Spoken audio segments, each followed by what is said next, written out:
Today we're going to work with the exponential and the logarithmic functions. And just a review from the exponential functions. An exponential function is a function in the form of y equals a b to the x. And if you took Algebra 2 last year, we were finishing up this unit where we did this in Algebra 2 right about this time. But that had to be last year. But the thing about an exponential function is, first of all, is that a can't be 0. It can be a positive number, it can be a negative number, it can be a fraction, a decimal, radical, but it can't be 0 because it cancels out the whole function. B has to be greater than 0. So B has to be a positive value, but it can't be 1. So that's just the basic definition of an exponential function. And what we're going to start with today is we're going to graph f of x equals 2 to the x.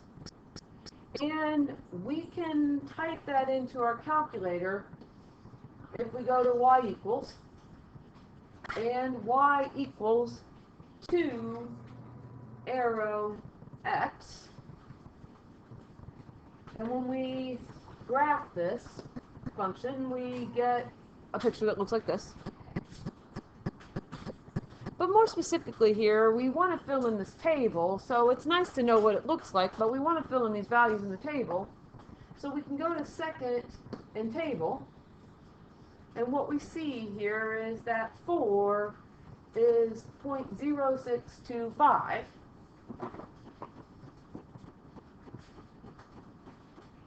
And then 3 is 0.125. And negative 2 is 0.25. I'm just reading off the table. Negative 1 is 0.5. And 0, 2 to the 0 is 1. 2 to the first is 2. 2 squared is 4. 2 cubed is 8. Before I get going too far in this, I know that I wrote the decimals there. But if we just apply what we talked about a couple minutes ago, we're going to take negative 4 and we're going to put that back into the function for x. It's a negative exponent. And what's the rule for a negative exponent? Well, we flip and change the sign of the exponent. And then 1 over 2 to the 4th is 1/16. And we could do the same thing with the negative 3. 2 to the negative 3, negative exponent. To figure out what that is, we flip and change the sign on the exponent. And 2 cubed is 2 times 2 times 2, which is 1/8, which is what that equivalent decimal there, 0.125 is. Just as an aside there. But what we do really want to do is we want to graph this, and we've got negative 4 and 0.0625. Pretty close to the x-axis. And then negative 3, 0.125. And negative 2, 0.25. Negative 1 is 0.5. We can start to at least see that value. 0, 1. 1, 2. 2, 4. And 3, 8. And just like we saw on our graph, or in our graphing calculator just a moment ago, we roughly saw that picture. But what we want to look at is we want to look at a couple of features of that graph, like the y-intercept. What is the y-intercept of the graph? Well, we can even see it in this picture here. It's 0, 1. We do happen to have a horizontal asymptote. It is the x-axis in this particular problem. And the equation of that line is y equals 0. 2 more pieces that we need to know about this function. Domain. Well, domain is all real numbers. And the thing is, But when we look at that graph, we pick -4, -3, -2, -1, 0, 1, 2, 3. We don't have any limitations. There's no value that we can't pick. We can pick a positive number, a negative number, a fraction, a decimal, 0, a radical. We can pick anything for x. But once we pick a value for x, we are limited in terms of our range. And our range, oftentimes the way I describe it is, do we have a high point or a low point in the graph? Well, we have a low point, so to speak, and it's really our asymptote here. Our graph is getting closer and closer and closer to that, which is at 0. And it's going to be above that. 0 is not included, so it's from the red line on up, but the red line is not included.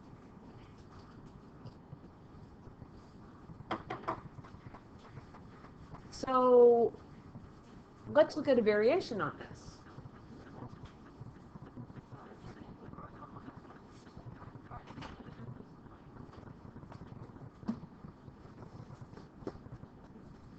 So as we look at this next problem, here it's similar. We have 2 to the negative x minus 2. We've got a couple transformations. And you may or may not remember them from a little bit more than a unit ago. But what does the minus 2 do to the function? How does it move? Thomas? We go down 2. So there's one of our transformations. And then the question is, do we remember what 2 to the negative x looks like? And if we don't know, we've got our calculators here, and what you might do is leave your original function of 2 to the x on your screen. I know I have some other equations in here, but what if we type in 2 to the negative x in here? And then we can compare. And so it is pretty much flipped. And what do we call that when it's flipped? It's a reflection. How is it reflected? It's over the y-axis. So we don't really need that graph here in our calculator there. I'm going to get rid of that. But now we know what's happening here. This negative on our exponent reflects our graph over the y-axis. So let's look at the actual graph, and I'll turn that one off. And I did turn it off. Yikes.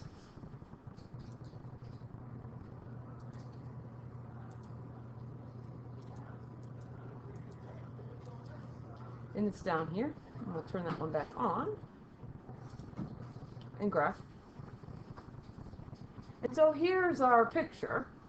But what we really want in this problem is, what are these values that we're graphing here? And we can go to second and graph to get our points. So -4, 14 won't fit on a graph, but -3, 6 will, and -2, 2 will. -3, 6. -2, 2. We've got -1, 0, and 0, -1. -1, 0, 0, -1. If we scroll a little bit more,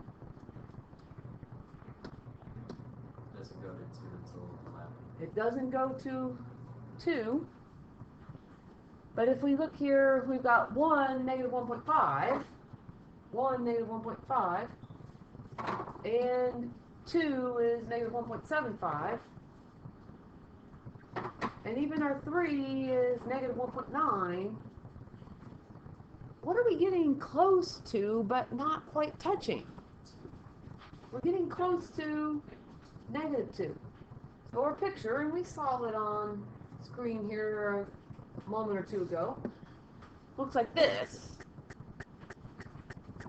what's happening is we're getting very close to that line right there. And that's our horizontal asymptote at y equals -2. Our y-intercept this time is 0, -1.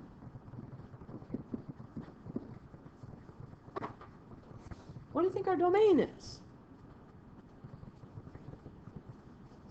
Negative infinity to infinity. It's still all reals. And our range, what we're looking for is, what's the low point on our graph? Our low point, we're going to count it as our asymptote here of -2, but we're going to have everything above -2. So -2 is going to have a parentheses because it's not included. So it's going to be -2 to infinity.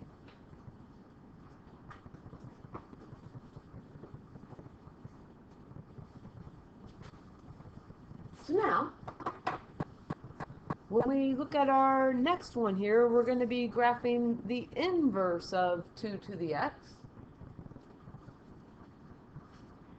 What do we know about inverses?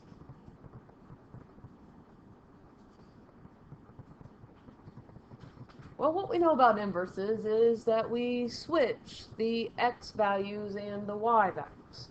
So if we look back at our table, we had -4 and 0.0625. Now we're going to have 0.0625. What color did I draw this in? Oh, I don't have this one in the calculator there. All right. We have 0.0625 and -4. If we look back at our table, we have 0.125. 0.125, -3. We're switching the place values of the x's and the y's. We have 0.25 and -2. We have 0.5 and -1. We have 1, 0. We have 2, 1. We have 4, 2. And we have 8, 3. Again, all that we did, the inverse. The x becomes the y becomes the x. They switch places. So when we draw our picture over here, then we're going to have 0.0625, -4. 0.125, -3. 0.25, -2. 0.5, -1. 1, 0. 2, 1. 4, 2. 6, 7, 8, 3.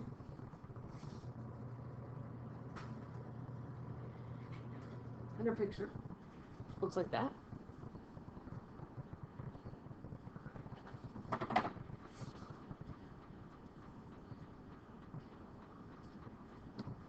So what we just graphed is the inverse. And the inverse of the exponential function is called a logarithm.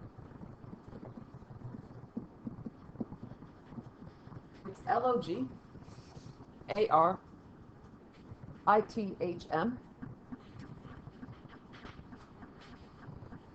Logarithm. And in terms of this problem here, the equation for it would be y equals log base 2 of x.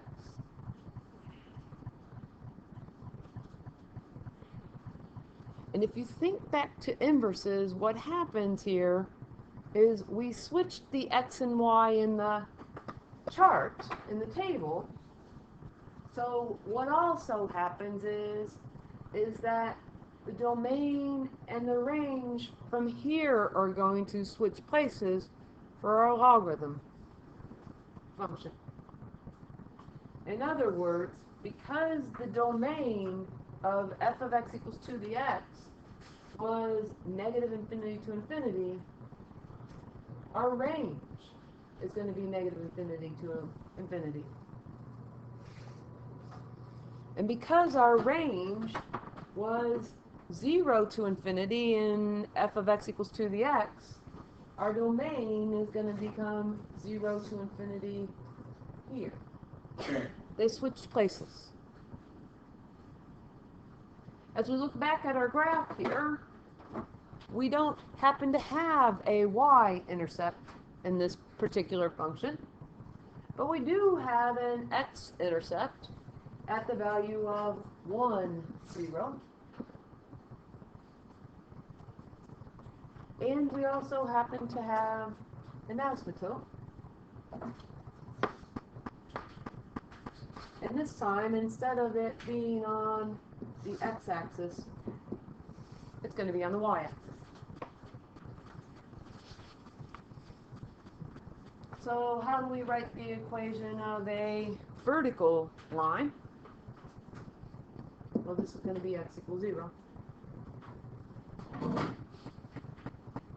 Inverse functions, they reflect over the line. Anybody remember? Y equals x.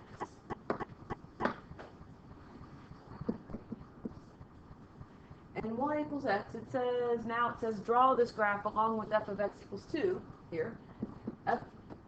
Y equals x is the identity function. Remember, it goes from lower left-hand corner to upper right-hand corner through the origin. I'm a little bit off on that part. But again, what we want to look at here is we want to put 2 to the x back here on the function.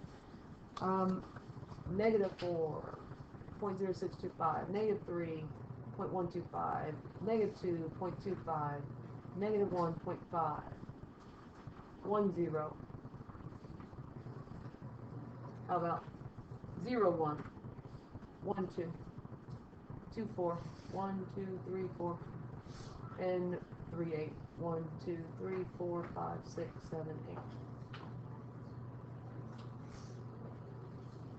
And the thing is, if we can remember that they're symmetric with respect to the line y equals x, if they reflect over that. In other words, what I'm trying to get out is that if we fold this graph along our line y equals x, our red graph is going to land right on top of the blue. Or vice versa. The blue is going to land right on top of the red. That's what happens when we have an inverse.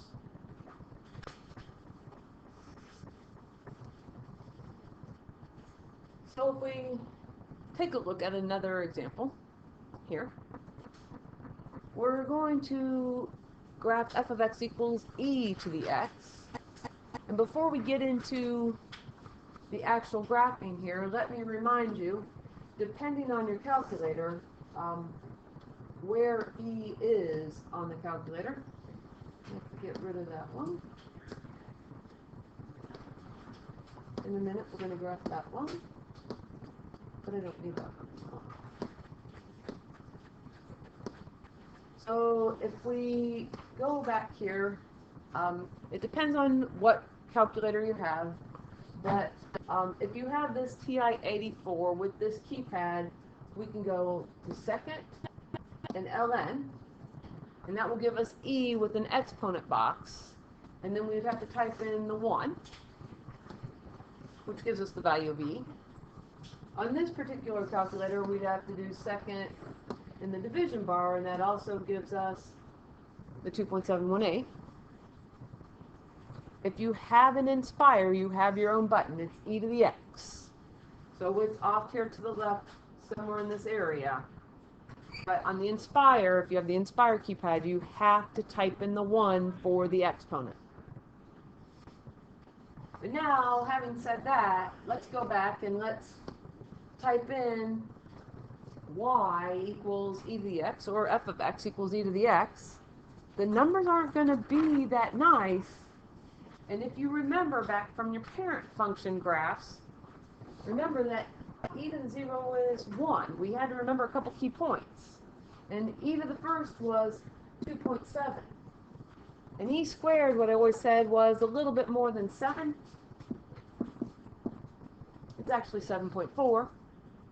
So really the only 2 points that we need to know from our calculator, and we can get from the table.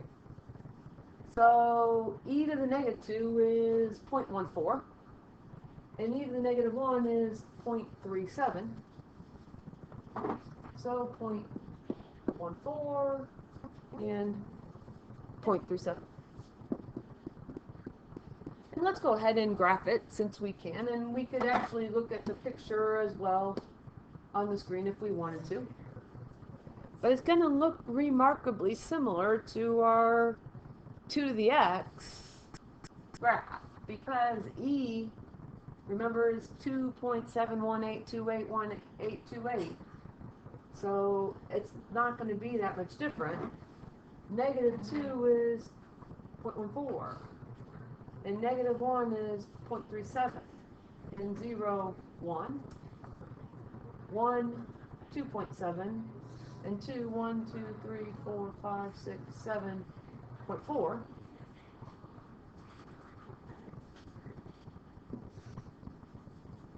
There's a picture. And then what we need to identify here, and hopefully your picture's a little bit better than mine, is what's the y-intercept? Well, I missed it on my graph, but I have the actual point there, not bad. It's 0, 1. We do have a horizontal asymptote on this one. And it's back to the same value that we had when we graphed f of x equals 2 to the x. It's going to be our x-axis, which is y equals 0. We cross the y-axis, that's why it's y equals. Our domain, well, what was our domain on f of x equals 2 to the x? All reals.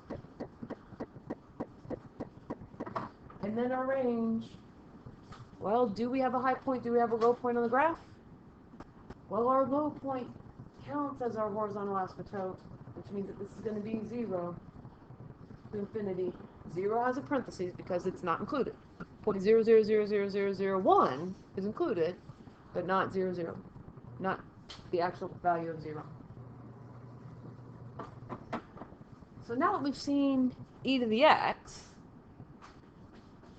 let's look beside there in that picture, and we've got negative out in front of the function, 3x minus 3. Well, what does a negative out in front of the function do to our function?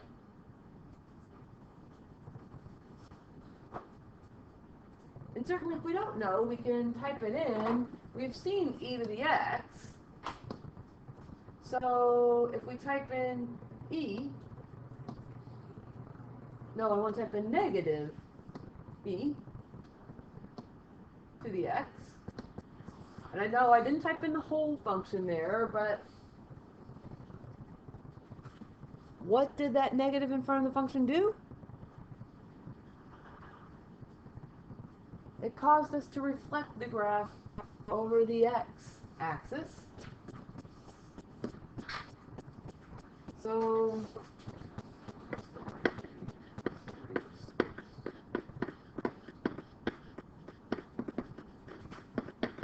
and then the minus 3 in the exponent, and we could look at that in our calculator if we needed to, but it doesn't sound like we need to. Move the graph right 3 units. And if we do type this one into our calculator, again, I do have it typed in already, but we can get some values. Oh, darn it. We can get some values.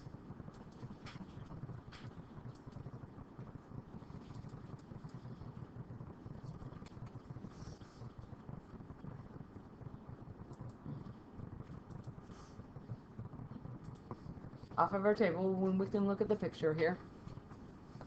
There's the picture. But really what we want is the table. We can go back to the table. And I'm going to scroll through here to try to get a couple of better values here to work with. But 1 gives us negative 0.1353.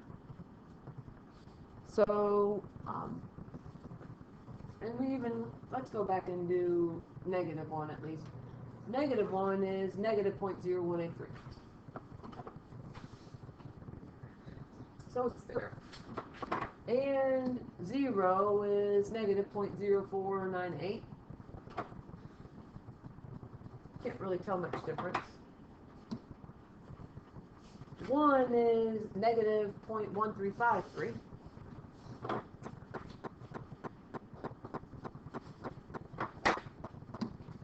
Two is negative 0.3679. And finally, getting closer at least, 3, yes, is negative 1. And 4 is negative 2.7. So 4 is negative 2.7, 1, 2.7. And then our 5 is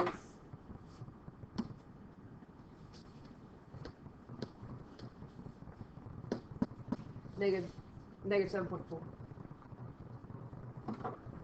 1, 2, 3, 4, 5, 1, 2, 3, 4, 5, 6, 7.4.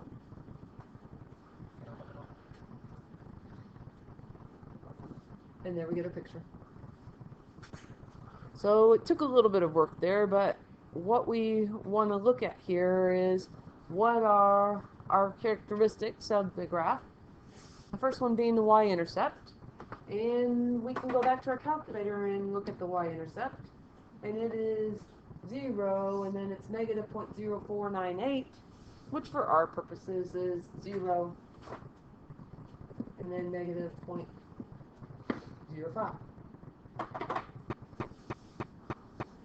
We do still have a horizontal asymptote, and it hasn't changed. It's right along the x-axis. And our equation of our x-axis is y equals 0. Our domain.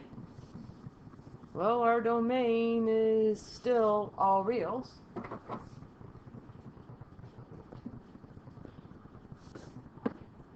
And our range, we're looking at, do we have a high point or do we have a low point in the graph? Well, this time we have a high point. We're not going to go beyond that purplish lilac line. So our range is going to be negative infinity to 0. 0 is not included. It has a parentheses. Infinity always has a parentheses.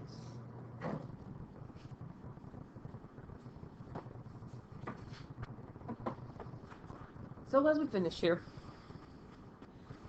now that we've looked at e to the x and transformed e to the x graph, let's look at the inverse of e to the x. And again, what we're going to do is we're going to take our table from above and we're going to switch the x and the y. So when we switch that here, what's going to happen is we're going to have 0.14 and negative 2. And we're going to have 0.37 and negative 1. And we're going to have 1, 0. And we're going to have 2.7, 1. And we're going to have 2 and 7.4. And we can draw that in. Hopefully, everything's 7.4 should not be the top. Sorry, did I say it right and not write it right? 7.4 and 2. Thank you for correcting me. And we get 0.14, negative 2. 0.37, negative 1.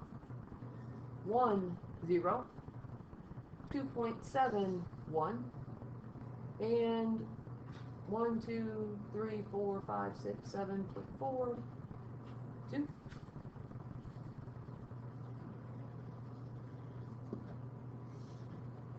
And there's our picture.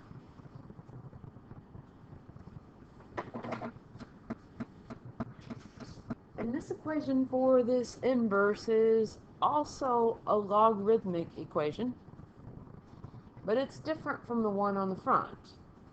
Because on the front, well, on the back here, we have an e. So when we write the equation for this one is going to be y equals ln x. If you take French, a French mathematician discovered this, and in French, they would say logarithm naturel. They would use the natural to describe the logarithm, so that's why it's ln. But that's what this graph is. It's the inverse of f of x equals e to the x. And we can look at some characteristics. And once again, what happens is that our domain and range switch. So the domain on our earlier problem was negative infinity to infinity. That's going to become the range over here. And our range from our earlier problem was 0 to infinity, and that's going to become our domain, and that makes sense here if you look, because it's going to be the farthest to the left value. In this particular problem, we have an intercept, but it's an x-intercept. It's right here. It's at 1, 0. And we do have an asymptote, but it was the x-axis earlier, so now it's going to be the y-axis. And when we fill that equation in, that's going to be x equals 0. And what line do inverses reflect over? Well, they reflect over the line y equals x, which is our identity function. And then lastly, to finish here, we can see the reflection when we draw in our previous picture from here of the y equals e to the x. So it's going to be -2, and then -1.37, 0, 1, 1, 2.7, and 2, 7.4. 1, 2, 3, 4, 5, 6, 7.4.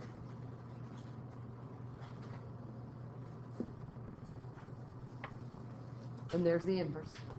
Again, if we fold this graph along that green dotted line, our purplish graph should land directly on our red graph.